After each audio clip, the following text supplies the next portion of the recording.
저는 군대에서 그런 얘기를 들었거든요. 군대는 도둑질이 없다고.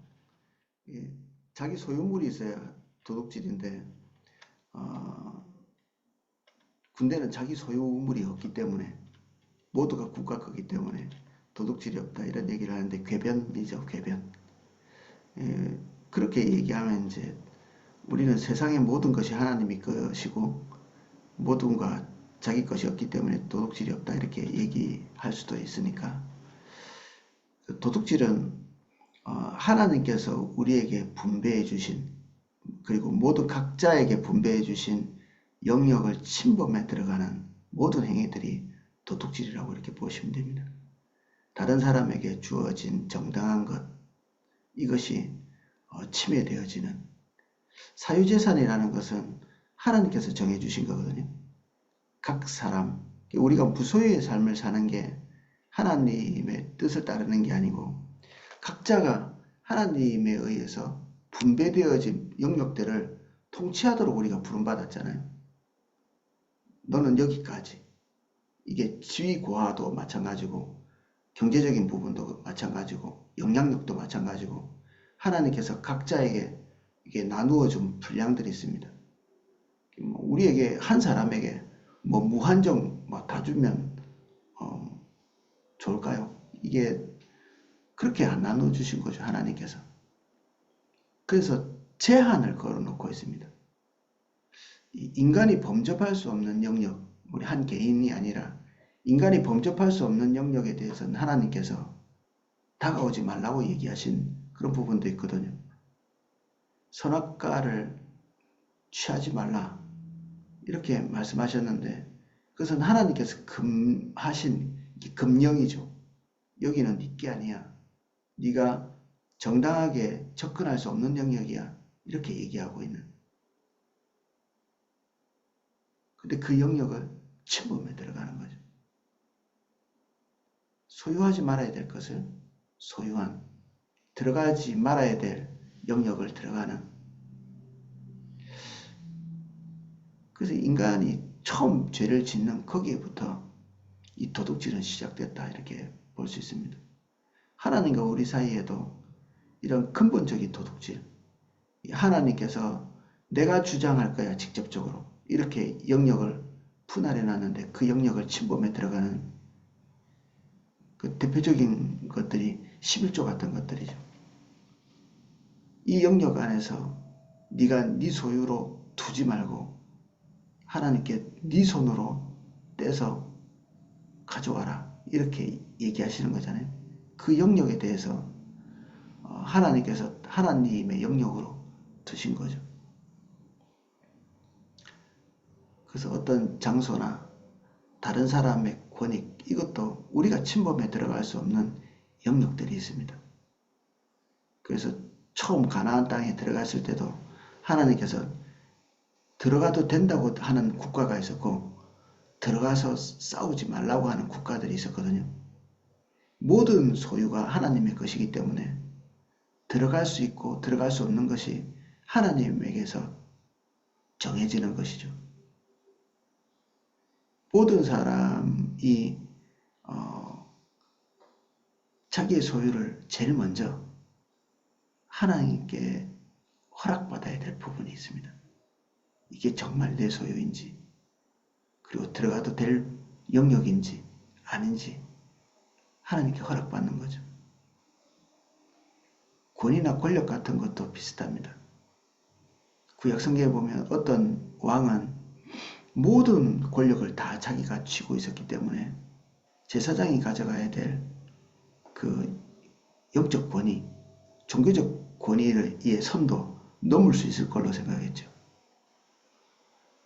행정적인 일을 하는 사람들은 거기에서 전지전능감을 좀 느끼는 것 같습니다. 자기가 계획하고 뜻하고 한 대로 모든 것이 다 움직이잖아요. 그래서 행정은 한 면에서는 굉장히 위험한 유혹의 요소들이 있다고 볼 수 있습니다. 그 영화에 보면 그 반지의 제왕이라고 절대 권력이라는 게 행정이거든요. 하나님께서 사람들에게 하나님의 복지를 누릴 수 있도록 그 국가에 있는 모든 것들을 적당히 분배하고 그리고 잘 시간이 진행되고 그리고 뭐 물적 자원, 인적 자원이 잘 배치될 수 있도록 그렇게 하도록 하나님께서 국가 권력을 주신 거죠. 그게 행정이고. 근데 절대 반제 같은 것을 끼면 그때 영화에서 나오는 자기 뜻한 대로 모든 것이 차곡차곡 돌아가는 그것에서 자기 소유물 같이 이렇게 여기는 거죠. 이게 궁극적으로 내 것은 없었다. 여기서 떠나면 이제 도둑질이 시작됩니다. 원래 내 것은 없었다. 내 몸조차도 하나님 없이는 존재할 수 있는 것이 없기 때문에 하나님과 나의 관계 안에서 하나님의 통치를 벗어나는 순간, 하나님의 뜻을 벗어나는 순간 도적질은 시작된다. 하나님의 접근을, 하나님의 기대를 차단하기 시작하면서부터 도둑질은 시작되는 거죠. 이게 이제 대원리로 우리가 살펴보는 영역 속에 도둑질의 근본적인 출발점이 있습니다. 행정 이야기를 자꾸 하는데 이 압살롬 같은 경우에는 무서운 표현이 있는데 사람들의 마음을 훔치니라 이런 표현이 있거든요. 국가의 행정 모든 수반들을 자기가 찬탈해 오기 위해서 정당하지 않은 방법으로 백성들의 마음을 가져오는 누구랄 것도 없이 우리가 주변에서 접하고 있는 이 국가 권력이 로마 시대 때도 그랬죠. 백성들에게 기본적으로 나누어져야 될 부분들이 그들의 입막음을 위해서 그들의 쾌락을 제공하고 그들의 먹을 것을 제공하고 그러면 그들이 국가 권력에게 권력을 인정해주고 이게 정당하지 않은 것들을 서로가 묵인하고 용인해주면서 서로가 서로에게 도둑질을 하도록 허락하는 거죠. 로마는 전 세상에 온 세상에 있는 모든 권력을 다 가지기를 원했죠. 무한정이 이렇게 커지기 원하는. 그래서 로마를 위대하게 보기도 하지만 암덩어리입니다. 암덩어리. 어떤 세포가 이 몸에 이렇게 세포가 있는데 다 에너지도 주거니 받거니 하고 영양분도 주거니 받거니 하고 서로가 서로에게 주기도 하고 받기도 하면서 이렇게 세포가 공존하거든요. 근데 어떤 세포가 무한정 받기만 하는 세포가 있습니다. 그게 암세포입니다. 무한히 자기 증식을 해나가는. 우리 부동산으로 이렇게 넘어가면 부동산에 대해서 하나님께서 금하고 계신 영역들이 있습니다. 여기 아모스에 보면 땅과 땅을 연결하기 위해서 가운데 자기 땅이 아닌 것을 이렇게 사는 경우가 있죠. 땅은 원래 전적으로 개인의 소유가 될 수 없는 이게 성경의 원리입니다. 하나님의 것이고 이 한 족속, 한 민족 또는 한 그 족장의 아래에서 내려오는 어떤 대를 물려서 쓰는 그런 소유이거든요. 재화. 근데 이런 것들도 침범해서 넘어갈 때 하나님의 중징계가 있습니다. 그래서 나봇 같은 사람은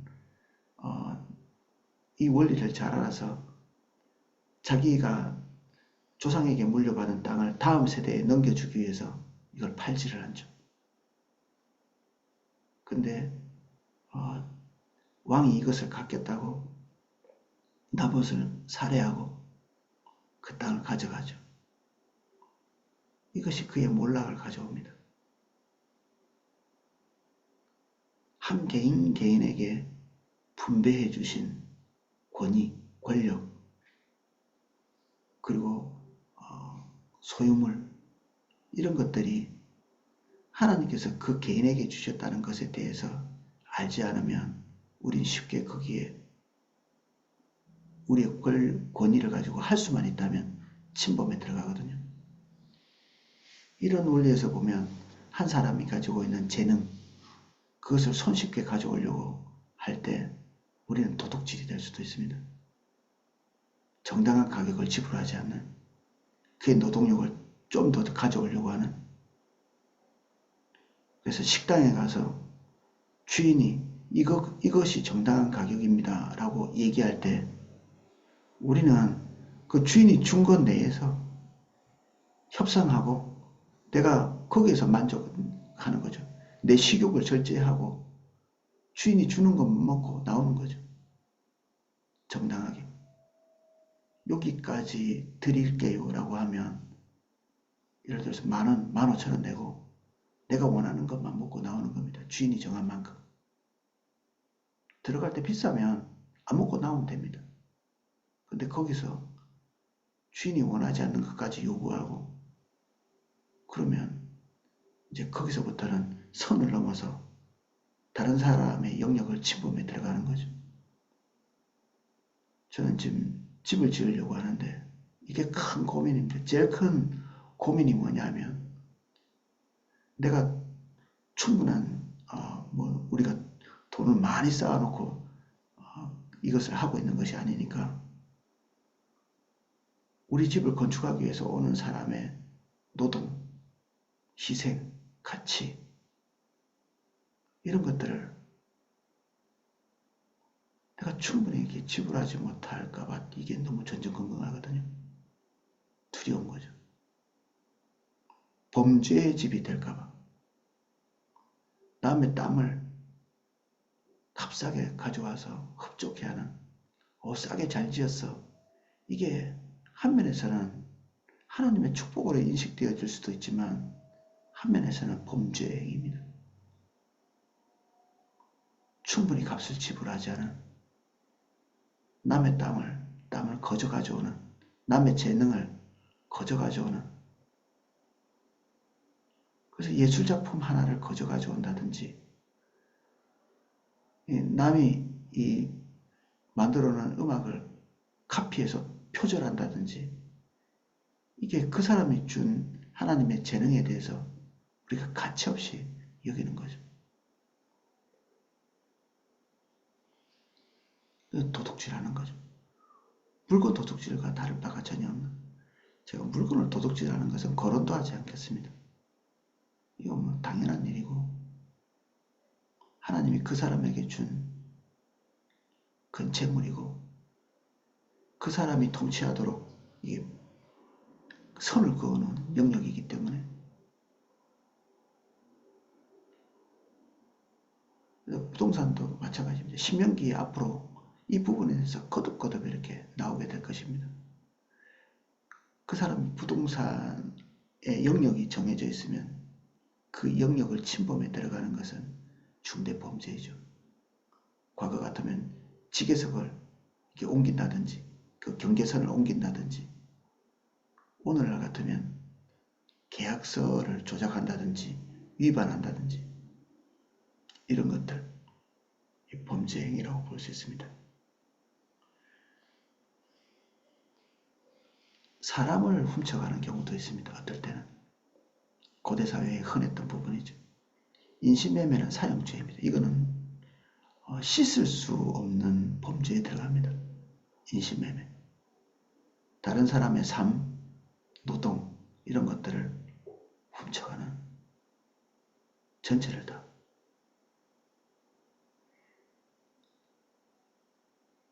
그래서 요셉은 정당한 가격을 받지 못하고 노예로 팔려가서 일하게 되죠.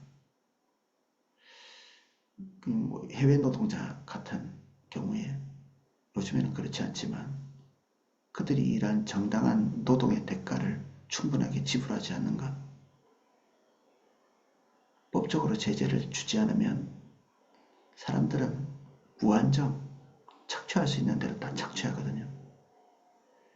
그래서 국가 권력이 필요한 것입니다. 이 타락한 사회에서는 정당한 노동을 행사할 수 있도록 만들어주는 행정적인 뒷받침들. 과거에 미성년 노동자들이 아르바이트 하면 돈 많이 떼먹었죠. 아주 몹쓸 단어 중에 하나가 열정페이. 젊은이들 열심히 일한 것, 그게 다 경험이라고 돈을 안 주는 경우. 이게 몹쓸 사람들이죠. 이게 도둑놈들입니다. 다.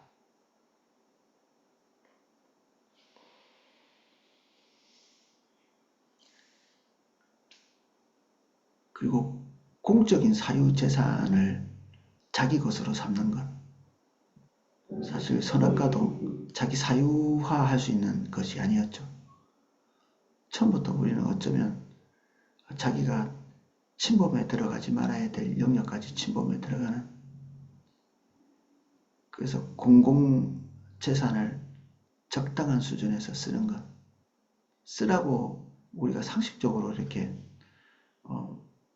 이 티슈 같은 것도 거기에 어떨 때는 이게 써 있는 경우가 있거든요.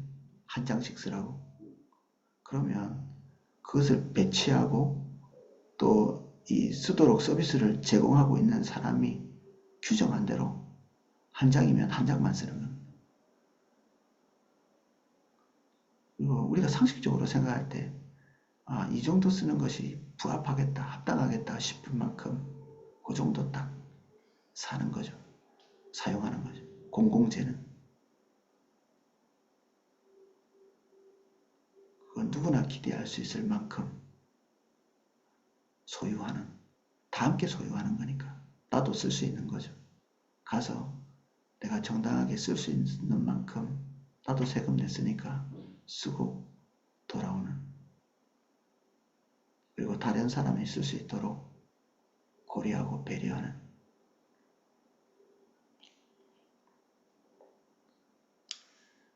디모데전서 6장 10절은 자족하는 마음에 대해서 말씀하고 있습니다.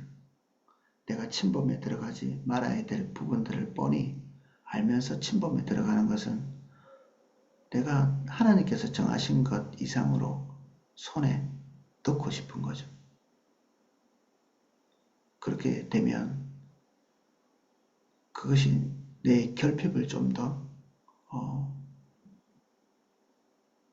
피할 수 있게 만들어 줄 것 같은 그런 생각이 들죠. 우리의 결핍은 하나님께서 채우셔야 합니다. 정당한 방법으로 그 결핍을 채워나가는, 정당하지 않은 방법으로 결핍을 채워주면 하나님으로부터 축복이 임하지 않죠. 인간은 자기가 노동을 성실하게 하면 자기가 쓸 수 있는 것보다 더 많은 것들을 만들어낸다고 합니다. 고대에 그 수도원이 있었는데 그 수도원에서 모든 승려라고 부르죠. 이게 수도사들. 이 수도사들이 무료로 노동을 했거든요. 그 노동 자체를 예배로 보면서, 그러니까 열심히 일하죠. 게으름 피우지 않고. 그러니까 이게 한 개인은 그 당시로 볼 때는 나름대로 이제 좀 덜한 것을 받았다고 볼 수 없습니다. 한 개인이 두 끼 식사를, 그때는 대부분 두 끼 이상 먹은 사람이었기 때문에 두 끼 식사와, 그리고 그때는 다들 침대에서 잔 게 아니라 그 소파에서 이렇게 잠을 잤거든요. 그러니까 소파 하나, 그리고 자기 개인 방, 그리고 말린 과일 조금, 이게 그들에게 배급되는 것들이었습니다. 그때 당시에 사람들이 먹는 식품, 그것보다는 평균치만큼 이상은 그들이 제공됐지만 열심히 일하고 그들이 페이를 받고 이렇게는 안 한 거죠. 그러니까 이 수도원들이 점점 이렇게 가진 것이 많게 됐습니다. 부유하게 된 거죠. 열심히 일했고 페이를 받지 않았고. 그래서 그들의 먹고 입는 것 정도에 만족했기 때문에 수도원이 나름대로 더 많은 부를 축적할 수 있었죠. 근데 이 수도원이 세상과 담을 쌓아놓고 그들이 가지고 있는 것들을 축적해 나가면서 나중에는 배를 지을 만큼, 배는 뭐 대기업이나 짓는, 그때 당시로는 국가나 지을 수 있는 그런 배를 지어가지고 다른 마을에 가서 장사를 하는, 장사하는 것도 나쁜 일이 아니고 부가 축적되는 것도 나쁜 일이 아닌데 하나님께서 수도원에 불려주신 그 필요를 하나님의 기대에 따라서 나누지 않은 것. 사실 우리가 더 넓은 영역에 가면 우리가 통치한다고 생각하는 우리의 개인적 소유물에 대한 하나님의 주장을 우리가 무시하면 하나님의 것을 다시 도둑질하는 거죠. 내가 결정할 수 있죠. 당연히 그건 자유입니다. 근데 내 소유물에 대해서 하나님께서 주장하고 싶은 영역들이 있습니다. 그래서 가난한 자는 가난한 자대로 자기 책임을 면할 수 없는 부분이 있고, 부한 자는 부한 자대로 하나님으로부터 수여받은 자기 책임이 있습니다. 긍휼히 여기고 베풀기를 즐거워하는,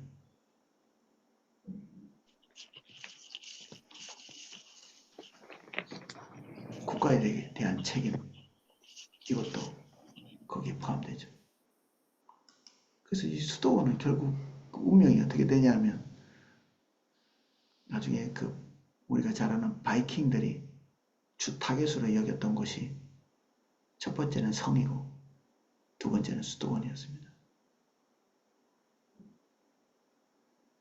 부당한 방법으로 얻은 재물이 아닐 수 있으나 하나님으로부터의 요청, 이것에 우리가 귀를 막고 눈을 막고 이렇게 하면 결국 그게 소유물에 대한 온전치 않은 태도, 도둑질이 되는 거죠.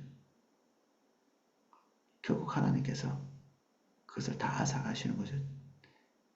눈물 흘리는 방법으로.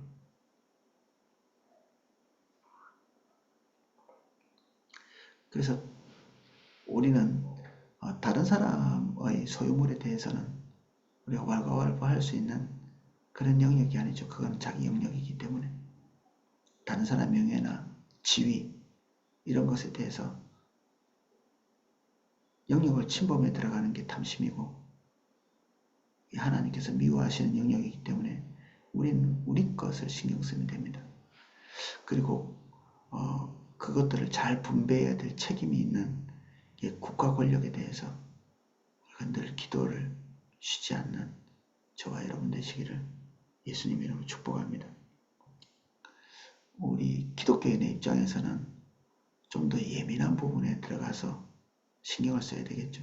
우리가 다른 사람의 것을 가져오거나 그리고 침범에 들어갈 일은 없다고 볼 수 있지만 우리가 가지고 있는 소유물에 대해서 하나님께서 기대하시는 바를 행하는 것, 상대방의 필요를 채우는 더 적극적인, 그리고 사랑하는 사람은 도둑질 안 하거든요. 상대방의 필요에 대해서 민감한 사람이 남의 필요를 내 것을 채우기 위해서 가져오지는 않겠죠. 함부로 카피도 안 할 거고. 그래서 우리는 더 공격적인, 하나님께서 원천적으로 우리에게 부어주신 하나님의 풍요, 풍성함, 그리고 긍휼, 자비 이런 것에서 떠나지 않도록 은혜를 구하는 저와 여러분 되시기를 예수님 이름으로 축복합니다. 오늘은 다른 사람의 소유, 나의 소유, 공적 소유, 그리고 하나님의 소유, 이것에 대한 질서를 많이 생각하는 하루가 되시기를 예수님 이름으로 축복합니다. 기도하겠습니다.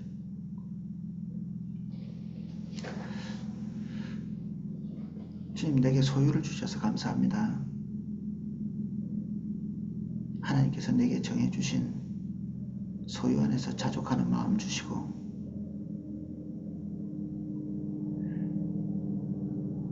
하나님께서 내게 주시고자 하시는 것들이 항상 정당한 방법으로 내 통장에, 내 집에, 내 손에 들어오게 해주십시오.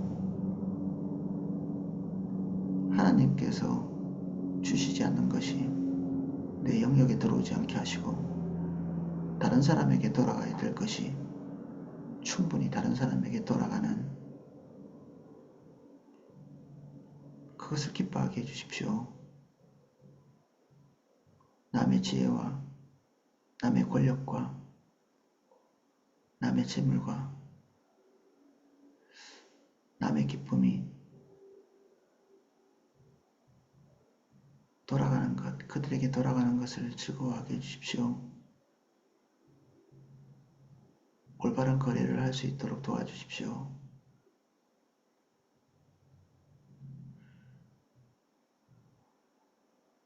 남의 권리가 우리 안에 소중하게 여긴 바 되기를 원합니다.